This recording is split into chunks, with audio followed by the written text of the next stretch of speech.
Hola amigos, ¿qué tal?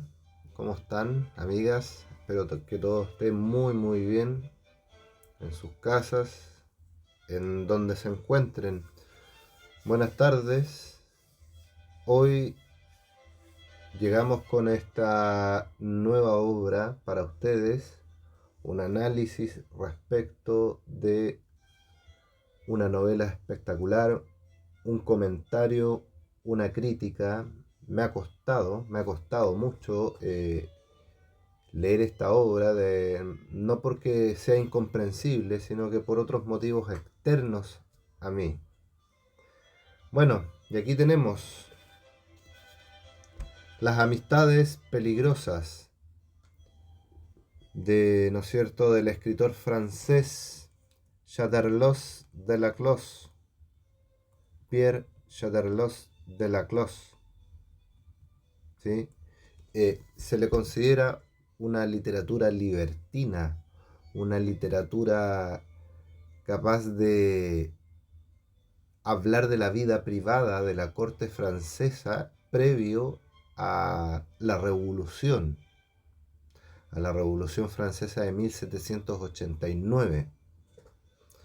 Es una de las obras maestras de la literatura universal y es la obra maestra de Pierre Choderlos de Laclos.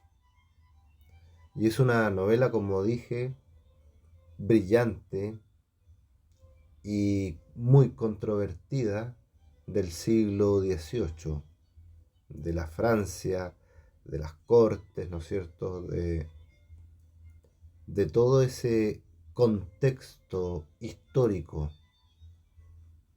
Ahora, hay que hablar, ya vamos a hablar del esquema que tenemos ahí, amigos, del esquema de las amistades peligrosas respecto a la trama, los jugadores y las piezas, la sociedad y el cortejo de la época y algunos otros datos interesantes del libro. Bueno, el libro está dividido en cuatro partes. Cada una de ellas va desentrañando de alguna forma cómo se tejen las relaciones, ¿no es cierto?, sociales y amorosas de ciertos personajes que vamos a dar a conocer. ¿eh? Ahora, pongan atención a lo que les quiero decir, porque de alguna manera esta obra es una obra realmente eh, interesantísima para poder entender tal vez nuestra forma de pensar hoy en día y cómo vivimos en relación a lo que puedan decir los otros de uno, respecto de uno. Es interesante en ese sentido poder hablar de eso. Entonces vamos a hablar, antes que cualquier otra cosa, vamos a hablar acerca de la corriente literaria y del contexto de la obra. Obviamente la novela se sitúa en un contexto histórico que se denomina el siglo de las luces, la ilustración.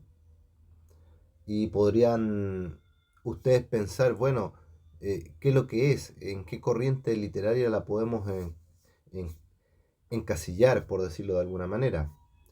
Lo que podemos decir al respecto es que puede ser considerada una forma de pre-romanticismo, pero clasifica pero al dedillo con la definición de la novela libertina que después estará, eh, ¿no es cierto?, vista desde la lupa del tiempo. Hoy en día podemos decir que la novela libertina queda corta para lo que sucede en la sociedad actual, para lo que sucede en relación a, por ejemplo, plataformas de contenido erótico en el Internet. ¿Para qué hablar de casos emblemáticos como OnlyFans?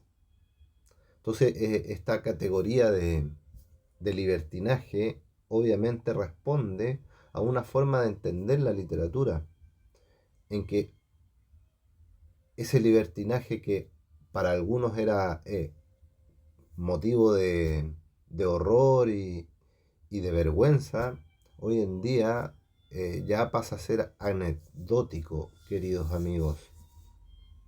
Ahora, hay que hablar en relación a esta obra y en relación a Châtelet de la Clos, como también fue un gran militar francés, un estratega militar que racionalizaba todo. Estamos en el siglo de las luces, de la ilustración. Algunos dirán la ilustración tiene un origen, digamos, espurio, tiene, por decirlo de alguna manera, tiene intenciones no muy nobles, pero otros también pueden decir que, de alguna manera, el racionalismo que se aplica en el ámbito de la cultura, ¿no es cierto?, en el ámbito de la sociedad, en el ámbito de las costumbres, ese racionalismo el que de alguna forma es aplicado como materia literaria, ¿sí? Pero también es aplicado hacia el concepto de la maldad, porque claro, fijémonos en algunos aspectos interesantes de la trama. Por ejemplo, eh, ya vamos a hablar de la corrupción de la inocencia y quién está, digamos, ligada a esa idea, qué es lo que quieren estos personajes. Realmente esa racionalidad a mí me cansó. Esa racionalidad puesta al servicio del mal, por decirlo de alguna manera. Esa idea de la estrategia militar, como dice en la infografía acá que les presento, esa estrategia militar de la seducción, utilizando la estrategia militar para la seducción, ¿no es cierto? Una suerte de guerra de géneros entre dos personajes emblemáticos que vamos a conocer ahí en la infografía, que están los jugadores, la marquesa de Marteuil y el vizconde de Valmont. Estos dos personajes, eh, digamos, desarrollan una guerra de géneros, por decirlo de alguna manera, y todo a través de las correspondencias.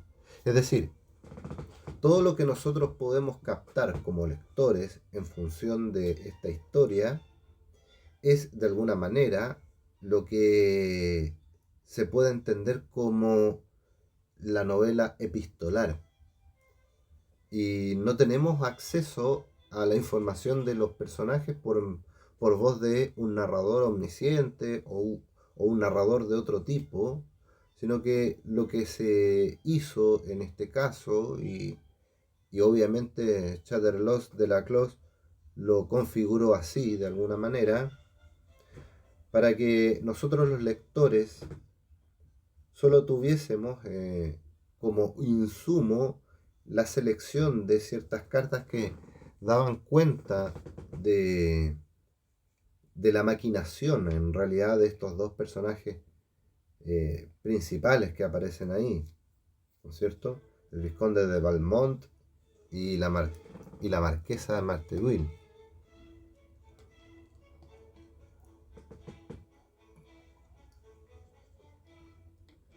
Estamos aquí con, obviamente, la música de Vivaldi, el Opus 9, si no me equivoco, es lo que estamos escuchando de fondo. El Opus, el Opus 9. Entonces, yo estaba hablando acerca de la idea del racionalismo aplicado a la maldad. Si queremos hacer un contraste, por ejemplo, con el racionalismo y cómo se ve a diferencia del romanticismo posterior que va a venir, en esta novela no hay, por decirlo de alguna manera, sentimientos desbordados, sin control alguno. hay una frialdad analítica en cada uno de los actos y las decisiones que toman los personajes, amigos míos. Cada uno de los actos de la marquesa y del vizconde están fríamente calculados, fríamente analizados. Por lo tanto, los protagonistas de esta historia utilizan la razón y la estrategia militar para seducir y destruir la vida de aquellos que quieren seducir y que están alrededor de ellos, en realidad. Vamos por ello, a propósito. Entonces, ¿qué podemos decir? De alguna manera, el autor francés, en este libro, Amistades Peligrosas, ya el título te dice que estos dos amigos, la marquesa con el vizconde, utilizan estas estrategias para poder llegar a su objetivo final, que en el fondo seducir y ganar esta suerte de guerra, queridos amigos. Esta suerte de guerra entre géneros. Entonces la crítica social que hace Chades-Los de Laclos es de alguna forma un retrato súper mordaz de esa aristocracia francesa antes de la revolución, ¿no es cierto? Antes de la revolución de 1789. Y en el fondo, ¿qué es lo que nos está mostrando? Una sociedad aristocrática, ociosa, ¿no es cierto?, aburrida y decadentemente están en un camino de la decadencia moral, por decirlo de alguna forma. No muy lejos de lo que quizás se vive hoy en día.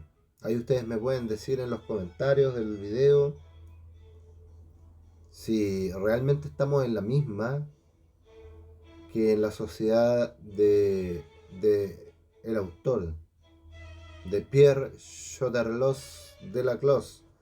A propósito, él nace en 1741 y muere en 1803, a principio prácticamente del siglo XIX. ¿Ya? Como les decía, fue un estratega militar de carrera, ¿ya? Del ejército napoleónico, y se le adjudica la invención de la bala de cañón explosiva, ni nada menos. O sea, el tipo tiene realmente pergaminos militares, ¿no es cierto? Y esos pergaminos militares lo dedicaba a su pasión literaria, en este caso a las amistades peligrosas. Entonces, la visión estratégica que él plantea, ¿ya?, es decir, su formación militar, influye de manera muy directa en su escritura. Entonces, para él, quizás seguramente, la seducción es una guerra, ¿no es cierto?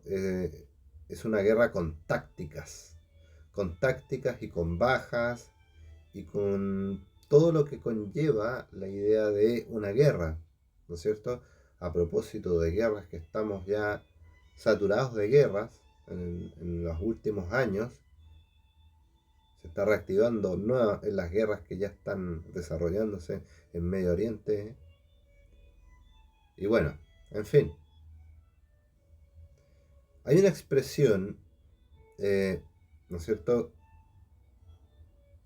que en el fondo resume la idea de la educación de las mujeres.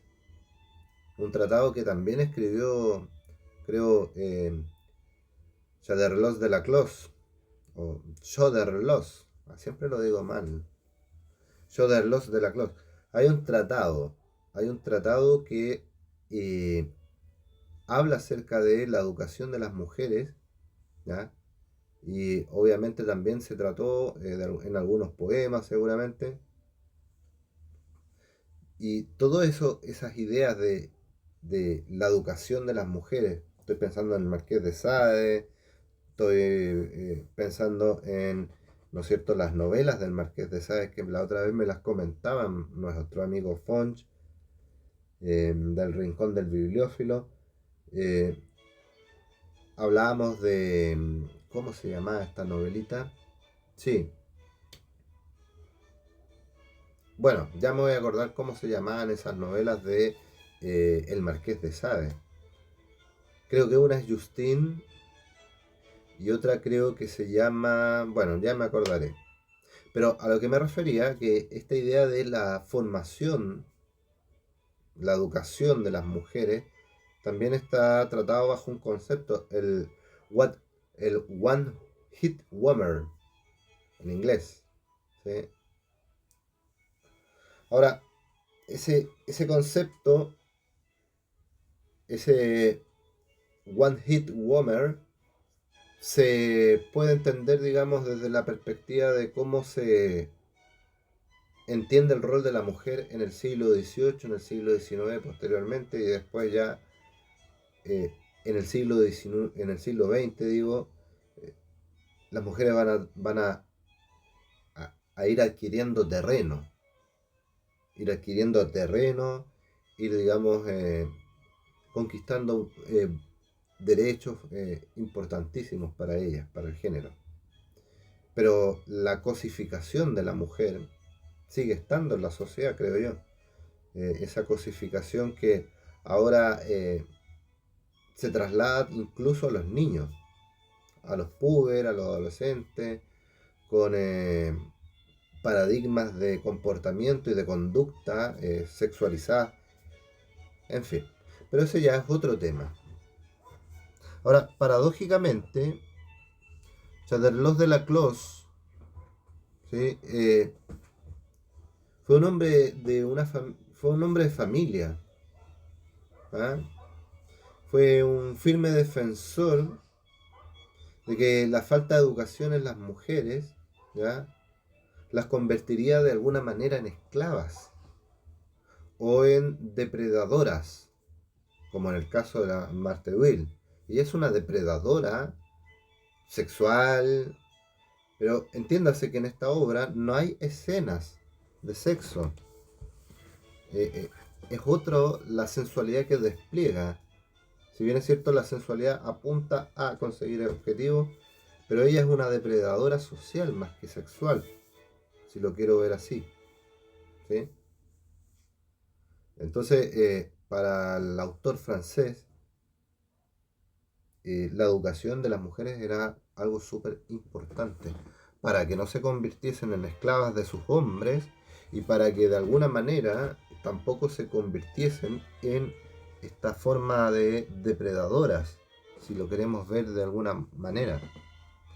Entonces, esta novela es bastante interesante también desde ese punto de vista, que te va diciendo cómo es el rol de la mujer y qué es lo que puede producirse en ella en relación a esta falta de educación. Y hoy en día, obviamente, esa falta de educación apunta a una suerte de manipulación, para mi gusto totalmente. Manipulación, amigo, de todo. Eh, bueno, eso ya son otros temas, pero en fin. Justine de Marqués de Sade, ¿cuál era la otra? Ya ni me acuerdo, pero ya me voy a acordar. Pero hablemos un poquito de la novela y de cómo la configuró Choderlos de Laclos, Pierre Choderlos, el nombrecito. Eh, esta novela, en cuanto a sus técnicas literarias, bien interesante y nos demuestra una suerte de maestría en la escritura. Obviamente que es una novela epistolar que en las fechas, ¿no es cierto? En las fechas que, por ejemplo, acá dice en el palacio tanto, y omiten la información y omiten el año específico. Yo creo que estamos hablando de 1780, 81, 82, por ahí. ¿Ah? Pero el autor va más allá de la simple novela epistolar y utiliza una polifonía de voces. ¿Sí? Hay múltiples voces. No hay un narrador omnisciente, obviamente. Y esta obra en realidad se construye a través de 175 cartas enumeradas, digamos, con los números romanos. ¿Sí? Entonces es como una forma, yo lo había adelantado en el video de Omar Serrés, de Michel Serrés, perdón. eh, Había adelantado un poquito en Pulgarcita, en ese video que subí hace unos días atrás, que lo que hace el lector es una forma de, o una suerte de rompecabezas, porque tú puedes ir leyendo solamente las cartas que se tienen relación con el vizconde y con la marquesa. O también puedes leer las cartas que aparecen acá, de las otras, de los otros personajes, que son las piezas. Aquí estamos hablando de las piezas. ¿Qué piezas son estas? La presidenta de Tornel, que es el objetivo imposible y tiene una virtud, la princesa, o sea, la presidenta de Turbel, una virtud, porque en el fondo lo que trata de hacer Chaderlos de la Clos es destruir la virtud de las mujeres. ¿Me entienden? Entonces, ella tiene una suerte de virtud y es víctima del amor por culpa de Valmont, porque se enamora de Valmont. A todo esto, obviamente, en donde transcurre la acción de la novela es en un palacio que está un poco retirado de París y hay un ambiente bucólico donde en ese palacio está, ¿no es cierto?, una tía de Valmont y allí están invitados los otros personajes en el fondo. Por ejemplo, se sobreentiende que la presidenta, ¿no es cierto?, eh, es una de los objetivos y el otro de los objetivos de, ¿no es cierto?, porque aquí hay herramientas de venganza, por decirlo así, el objetivo de corrupción de Valmont, ¿ya?, que es el ejecutor de de ciertas estrategias, por decirlo de alguna manera, ¿ya? Entonces está Cecile Volange, que es la madre de, o sea, perdón, que es la niña quinceañera que pretende, ¿no es cierto?, Valmont seducir y quitársela a el caballero Dancy, ¿no es cierto? Y tenemos a Sophie Carey, que es un personaje secundario, casi terciario, por decirlo así, pero sirve como una suerte de confidente hasta cierto punto de Cecile de Polans, de esta niña, esta quinceañera. Y de hecho va a tomar eh, una falsa mentoría a la marquesa de Marteuil, como ahí aparece en la infografía, y en vez de tomar a Carnay, a Sophie Carnay como confidente, Cecil va a tomar a la marquesa. Y vamos a ver que en algunas de sus cartas aparece todo, digamos, ese contexto de entregar la confianza a una persona inadecuada. Entonces estábamos hablando de que existen estas polifonías de voces en esta obra.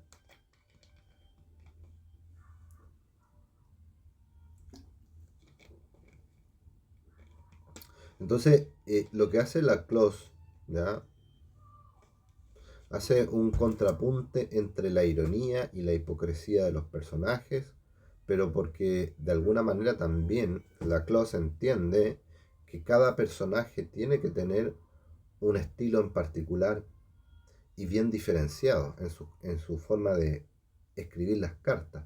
Y de hecho la marquesa le va a recomendar a Cecil que realmente mejore su estilo de escritura, porque se nota que es la escritura de una niña de 15 años y no de una mujercita que ya está, digamos, comprometida a casarse.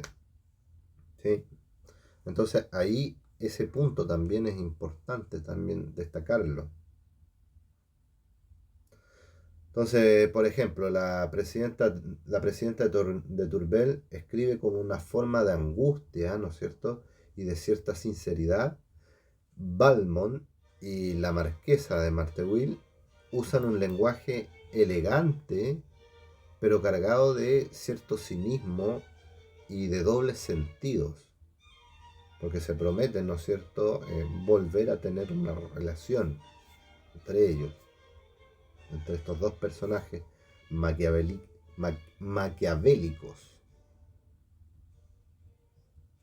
Entonces también lo que hace Laclos es utilizar la carta como una forma de arma, ¿sí?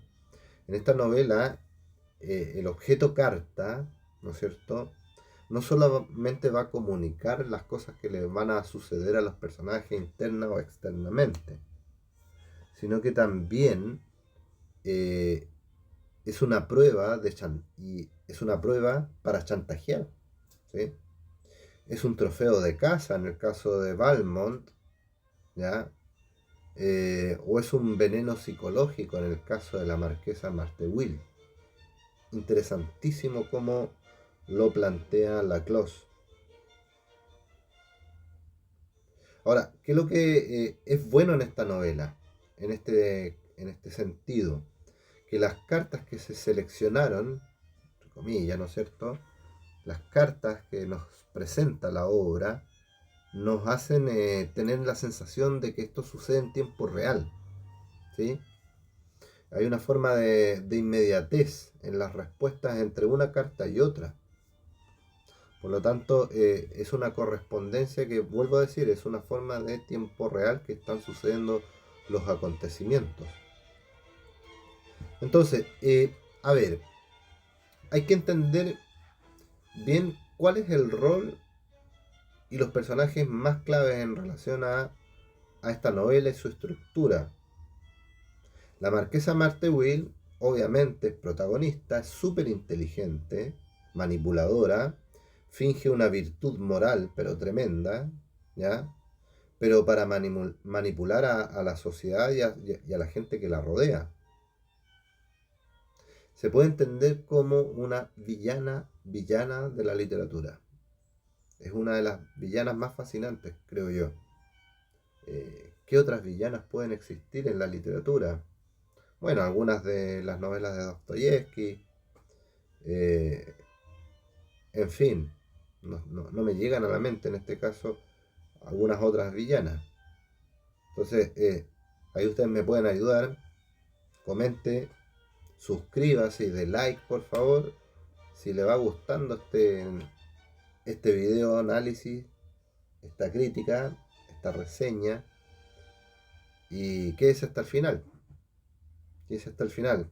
No sé cuánto va a durar el video, pero lo que tenga que durar, sencillamente. Y quédese hasta el final porque vamos a hablar cosas súper interesantes. Entonces está la marquesa, que es inteligentísima, eh, simula tener una virtud moral, ¿no es cierto? En fin.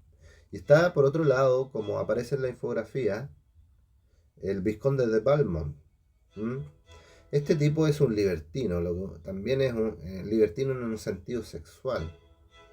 Quiere tener, digamos, contactos y conquistas. Y conquistas difíciles de perpetrar para alimentar su ego en el fondo, porque es un egocéntrico de tomo y lomo, por decirlo así. Entonces, estos dos personajes que les vengo a decir son de alguna manera los portadores del conflicto en esta historia. Entonces, quien genera un reto es la marquesa. ¿Y qué es lo que le dice a Valmont? y esto es importante que ustedes lo puedan leer con detalle, si tienen la obra a mano, la consiguen, qué sé yo, que es interesante, por ejemplo, que la marquesa le, le extiende un reto a Valmont para corromper a la joven virgen, ¿ya? Que viene saliendo de un convento y que está comprometida para casarse porque su madre ya le tiene un pretendiente que va a entregar mucho dinero en la dote, ¿no es cierto? Entonces quiere, ¿qué es lo que le dice la marquesa? Lo va a retar, oye, eh, conquístala, hace la tuya, ¿no es cierto? Pero ten en cuenta que esta muchachita es casi imposible,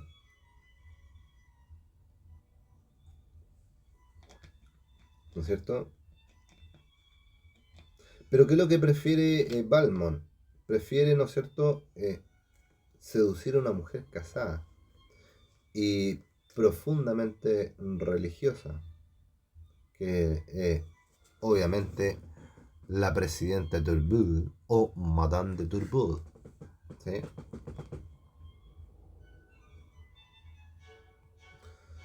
Entonces, ¿por qué quizás sería interesante leer hoy, después de 200 años, esta obra?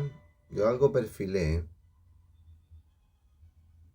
Tiene que ver con, por ejemplo, cómo las cartas son una arma, son utilizadas como una arma para chantajear. Más que, claro, para comunicar sí, pero para chantajear.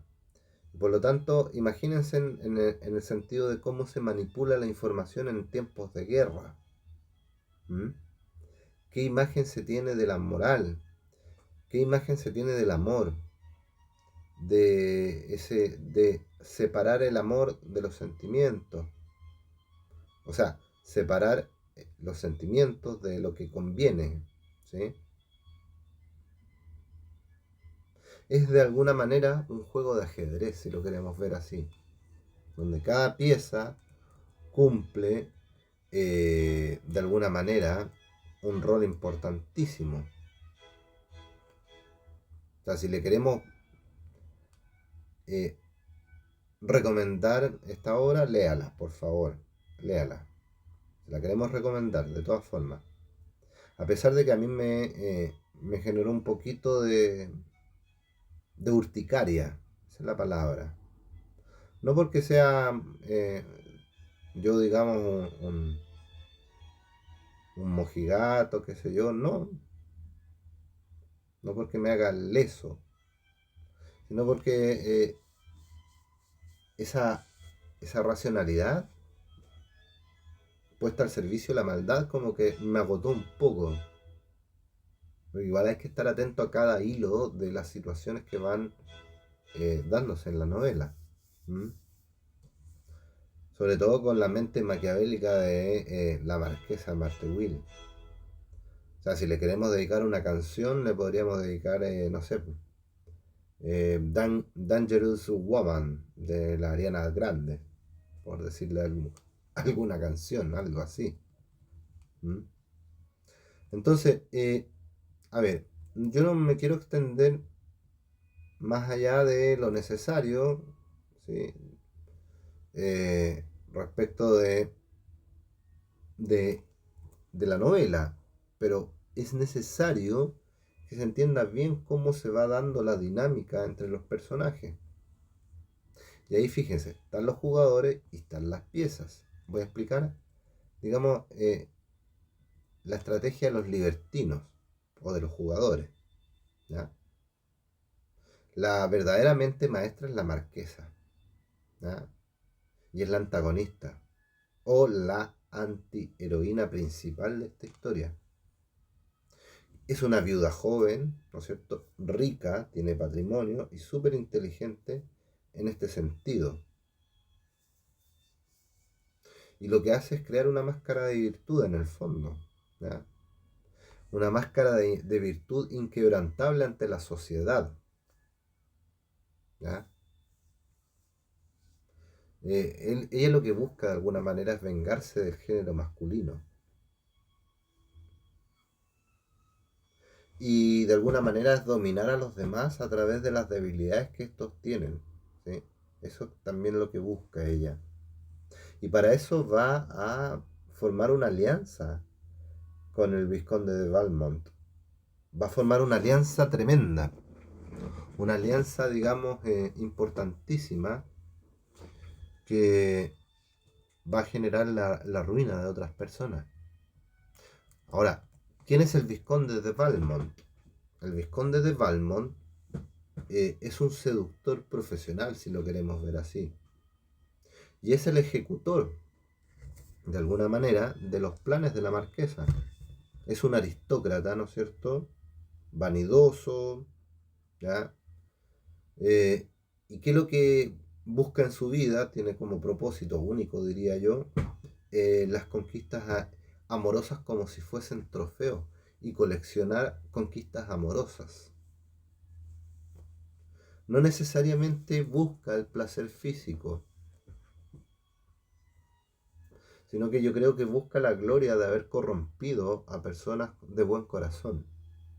En realidad son malas personas estos dos tipos, la marquesa y el vizconde. Él le interesa mucho corromper lo que es incorrompible. En este caso, la presidenta de Turbel, corromper a Cecile de Volanges, ¿no es cierto? Entonces, bueno, en ese sentido, tenemos también las piezas. ¿Quiénes son las piezas? Madame de Turbel, la presidenta, ¿no es cierto? Que es el objetivo imposible de Valmont. Ella es una mujer casada, muy religiosa, ¿ya? Honesta y también austera. Y de alguna forma también representa esa moralidad y esa virtud que Valmont quiere destruir. Y se convierte en la obsesión de Valmont, definitivamente la presidenta. Y tenemos también a Cecile Volanges. Volanges. Es la inocencia corrompida, Cecile Volanges. Una muchacha de 15 años, ¿no es cierto?, que acaba de salir de un convento. Y se debe casar, por orden de la madre, con el conde de Gercourt. Y esta Cecile en realidad es ingenua y es fácil de manipular. Y es la hija de Madame Volanges, ¿ya? Y la marquesa la utiliza como una forma de herramienta de venganza. ¿A razón de qué? A razón de la simple maldad, diría yo. Y Valmont la trata de seducir y abusa de su confianza. Ahí está el pasaje o la escena de las llaves, de las llaves del cuarto de la muchacha, ¿no es cierto? Con el pretexto de dejar la correspondencia y ser una forma de alcahuete, Valmont. Dejar la correspondencia de otro personaje interesantísimo y muy importante también, que es Danceny, este instructor de música que estuvo al servicio de Madame Volanges enseñándole música a Cecile Volanges, ¿sí? Entonces, este Danceny es el caballero, es el joven enamorado idealista, por decirlo de alguna manera. Es noble, es un joven noble, ¿no es cierto? Profesor de música, y cree de alguna manera en ese amor cortés y puro, sacrificado, etc. Y Martewil también lo va a manipular para que sea de él, o sea, sea de ella, ¿sí? Sea su amante, por decirlo de alguna manera. Y lo utiliza la marquesa como una forma de instrumento final para destruir a Valmont. Ya van a ver ustedes. Porque después, obviamente, Martell le va a negar algo a Valmont. Yo no voy a dar spoiler, pero estoy comentando la obra. La comento para que ustedes tengan una noción.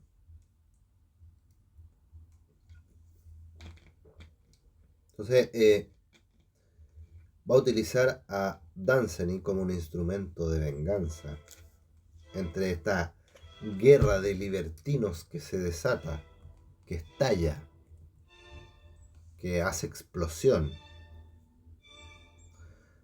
Y tenemos por otro lado también a algunos personajes secundarios, pero no menos interesantes ni menos útiles tampoco a la trama en rigor. Y estamos hablando, por ejemplo, de Madame Volanges, que es la madre de Cecil, ¿ya? Que es la madre protectora y ciega y que le cree todo a la marquesa. Es amiga de la marquesa, ¿no es cierto? Y de la presidenta de Turbel. Y, y de alguna manera cree que la marquesa es una santa y le advierte a la presidenta de Turbel, a la Madame de Turbel, lo malo que es Valmont. Pero también es ciega porque no se da cuenta que el verdadero peligro está a su lado en la figura de la marquesa de Martell, que ahí ustedes ven, con las máscaras, ¿no es cierto? Y bueno, gran parte de la historia también se da en la casona, no sé si casona, pero bueno, el palacete de campo, por decirlo así, ¿ya? De Madame de Rosmod, que de alguna manera tiene como rol esta voz de la experiencia y es la tía de Valmont. ¿Cómo podríamos describirla? Como una anciana bondadosa, ¿no es cierto? En donde la historia en su gran mayoría transcurre en su casa, y como había dicho, en su casa de campo. Y este lugar es el escenario, ¿no es cierto?, donde ocurren varias situaciones importantes. De alguna manera, ese lugar es el refugio de la presidenta Turbel, ¿ya? Y que ama de alguna manera secretamente a Valmont, pero no, va a llegar el momento en que ella se va de ahí. Y claro, ahí también entra, ese es como el principio del fin del colapso, diría yo, emocional de Valmont. Entonces, es interesante cómo se generan las relaciones entre los personajes. Podríamos decir que hay una suerte de esquema que se va dando, un triángulo de poder virtuoso, por decirlo de alguna manera.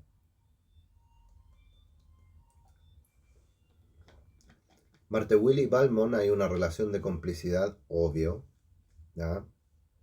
Y de mutua utilización.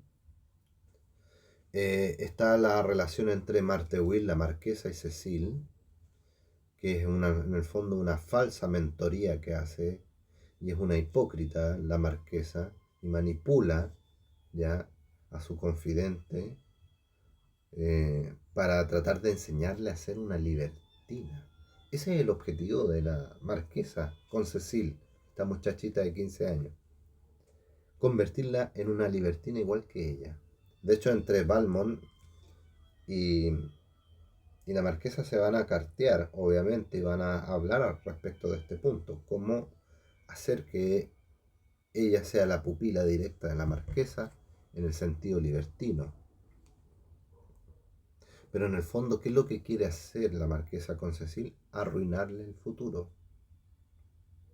Y es lamentable porque, bueno, ustedes van a ver si la leen, no quiero dar mayor spoiler. Y está también otra relación entre el caballero Dunsany y Cecil, ¿no es cierto? Este amor juvenil, eh, aplastado por esta forma de cinismo de los adultos, ¿no es cierto? ¿Ya?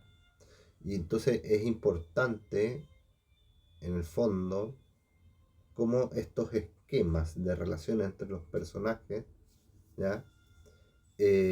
Va haciendo notar qué cosa. Que en el fondo los personajes no son lo que realmente dicen ser, sino que son lo que escriben. Lo que escriben en las cartas realmente son, no lo que dicen ser cuando hablan con los demás en las comidas, en las cenas, en los banquetes, etcétera, ¿sí? Es digno de un análisis lingüístico, por decirlo de alguna manera, ese aspecto. Entonces, ahora bien, hay que tener claro por ahí que esta novela tiene, ¿no es cierto?, ciertos aspectos interesantísimos, como la manipulación, la mentira, no sé, ya he dicho hartas cosas respecto de ella, pero de alguna manera eh, aquí estamos viendo, perdón,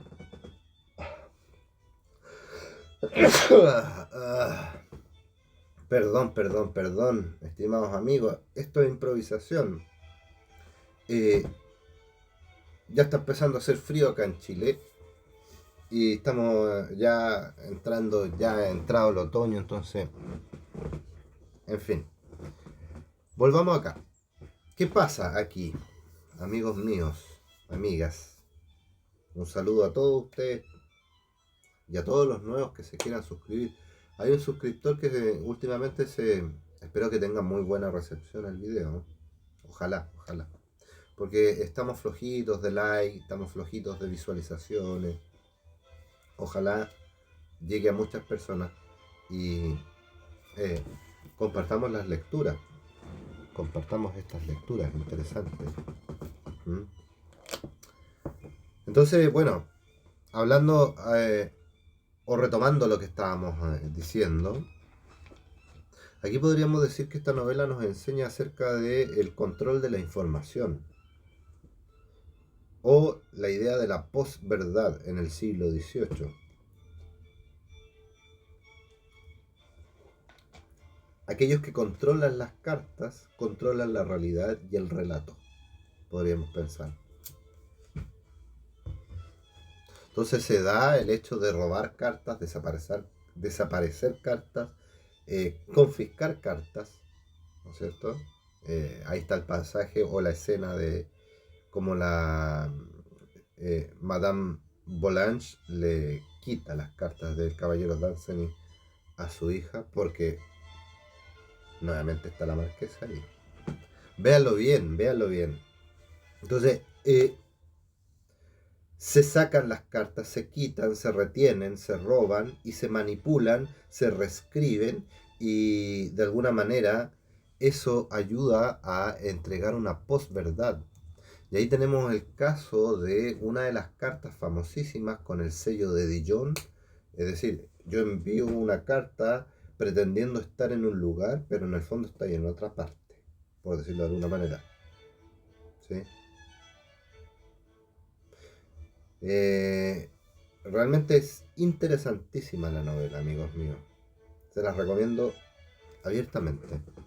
Pero es agotadora, eso sí. A mí me agotó ir leyendo carta tras carta. Me agotó armar el puzzle en la mente de cómo se relacionaban los personajes. Ese es como el punto más débil de la obra, porque por otro lado es una gran novela que nos enseña, ¿no es cierto?, las caretas de los seres humanos, por decirlo de alguna manera, y cómo los victimarios deshumanizan a las víctimas también, si lo queremos ver así.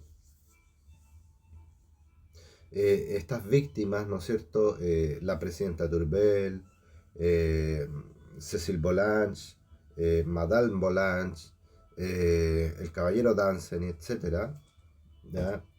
De alguna manera son objetos de experimentos, de un experimento que en el fondo, por ejemplo, a Cecil se le ve como una máquina que deben reprogramar nuevamente. Por eso la marquesa quiere convertirla en una libertina. Eh, a la presidenta, Valmont la ve como un trofeo de guerra prácticamente, o de caza. ¿Sí?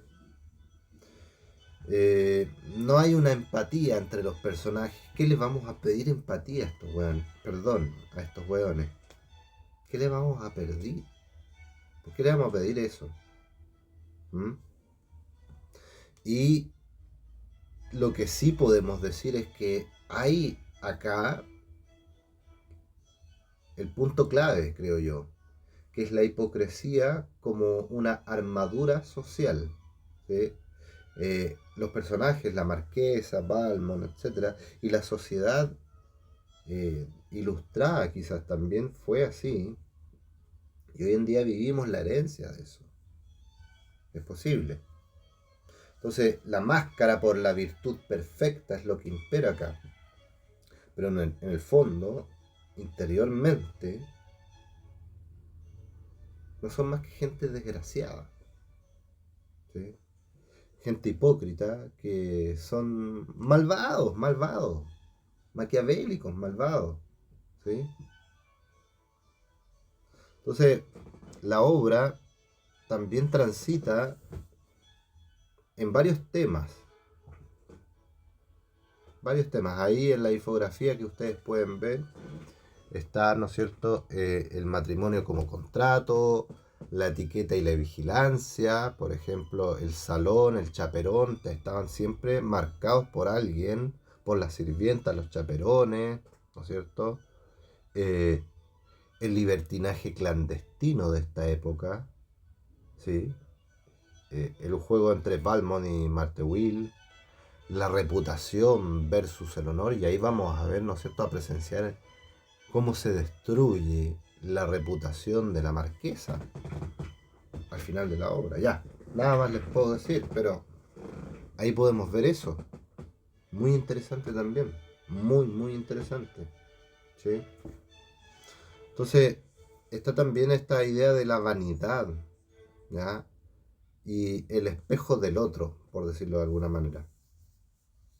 En el caso de la marquesa y Valmont se necesitan mutuamente como espectadores de sus fechorías. Es decir, si el otro no está enterado de la fechoría del amigo o de la amiga, ¿no es cierto? Pierde el sentido, por decirlo de alguna manera. Pierde el sentido de esa idea. ¿Sí? Entonces, estos tipos, estos dos, se escriben para alardear de sus fechorías, de sus crímenes, de sus malas intenciones. Entonces, bien interesante, por ejemplo, en ese aspecto también. Hay una carta, que es la carta LXV, que es la carta 65. ¿Mm? Y aquí podemos ver en esa carta, yo se las voy a recomendar que la lean con detención. ¿Por qué? Porque ahí Martewil despliega toda su maquinación, la maquinaria del mal que ella ha desarrollado junto a Valmont. Entonces, obviamente, hay muchas situaciones que hay que mencionar, hay muchas ideas que se pueden sacar de ellas, hay muchas lecciones también, queridos amigos, amigas. Entonces, vuelvo a insistir, acá estamos en presencia de un espejo de la sociedad actual, diría yo. Pero no en un sentido de el matrimonio como contrato. Hay otro tipo de hipervigilancia que podemos tener ya a otro nivel, no a nivel de chaperones, qué sé yo. Eh, Hay una idea también interesante que me he acordado, que cómo se comunican en los salones para poder, digamos, de alguna manera transmitir sus verdaderas intenciones. Y ahí está el lenguaje de las miradas, por ejemplo, en los banquetes, en los bailes, en la ópera como va a sufrir eh, la marquesa Marthe-Will en la ópera, al final de la obra.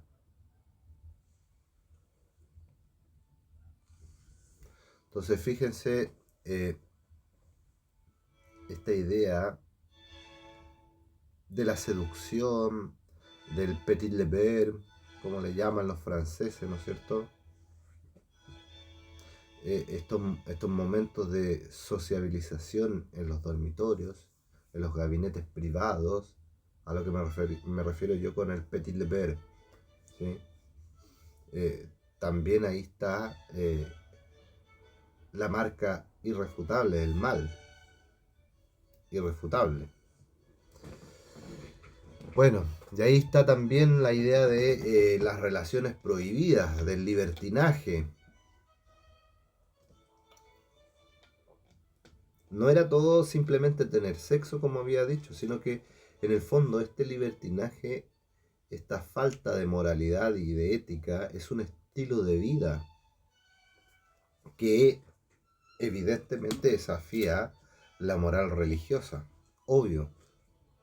¿Cómo es posible que vivan en, en armonía esas dos ideas? ¿Mm? Y en este caso, el valor de la dificultad para el libertino es súper interesante, amigos. ¿Por qué? Porque seducir a una mujer, ¿ya?, fácil, no tiene mayor mérito en este contexto. El verdadero triunfo para Valmont es la corrupción, y aquí vuelvo a decir, la corrupción de la virtud. Y por eso se dice, acá en la contratapa de la novela, se dice: déjeme usted al menos el tiempo de observar estos tiernos combates entre el amor y la virtud. ¿Sí? El amor y la virtud. Entonces, hay una doble moral. La sociedad no toleraba las infidelidades, el escándalo, ¿no es cierto? Había que hacer estas cosas de maneras discretas, ¿ya? Había que ocultarse en fachadas hipócritas y en máscaras, como máscaras de juego, ¿no es cierto? Y transmitir la verdad a través de las cartas, o manipular la verdad a través de las cartas también. Entonces, tenemos evidentemente la idea de la reputación y el honor como un aspecto clave de la obra, donde el honor es algo eh, interno, casi militar, podríamos decir. Es lo que Valmont de alguna manera cree que cree tener, ¿no es cierto? Valmont cree tener este honor interno, casi militar, de cumplir con sus desafíos, de corromper a Cecil, de conquistar a Tourvel y de destruir esas vidas, sencillamente. Entonces, bien interesante en ese aspecto, queridos amigos, la novela. ¿Mm? A ver, les recomiendo que si no están listos como para leer una obra de este tipo, porque puede ser muy agotante tratar de establecer las relaciones entre los personajes, y si usted no está, digamos, en una sintonía de, de ir captando esta manera crítica, ¿no es cierto? O mejor dicho, si usted no tiene el ánimo de leer algo que tenga que ver con hipocresía, mejor dicho, déjela para después, pero no la deje de leer. Eso le quiero decir. ¿Sí? Entonces, amigos míos, obviamente muchos personajes van a tener finales complejos y trágicos en esta obra. Cecil va a tener un final relacionado con digamos, una suerte de ostracismo, de una suerte de irse de este ambiente y refugiarse, digamos, en un convento. Vean ustedes qué es lo que le sucede a Valmont y al caballero Dunsany. Ahí hay un duelo físico, una lucha, ¿ya? Lo que le sucede a la marquesa es impresionante. Como, a ver, me podrían decir ustedes entonces qué es lo que sucede. Karma. Mi madre, que en paz descanse, decía: Dios castiga y no a palos. Todo se devuelve, amigos, todo se devuelve. Y el mal que generaron los personajes en la obra es el mal que de alguna manera van a recibir. Pero hay un detalle importantísimo, amigos, para que uno de estos personajes viva realmente la ruina. Y el detalle es utilizar la carta como arma para destruir la reputación y el honor de la marquesa. Se los dejo como tarea, se los dejo como una invitación a este video, amigos. Les agradezco su tiempo por estar acá, por escuchar este video, por ver ahí el esquemita que le pedí a la IA que me hiciera para ustedes, para que se entienda un poquito mejor esta gran novela de Pierre Chaderlos de Laclos, Las amistades peligrosas. Hasta la próxima, queridos amigos, con un nuevo libro, y disculpen el tiempo que me he tomado para hacer este video. Un abrazo y nos vemos en la otra. Chao, chao.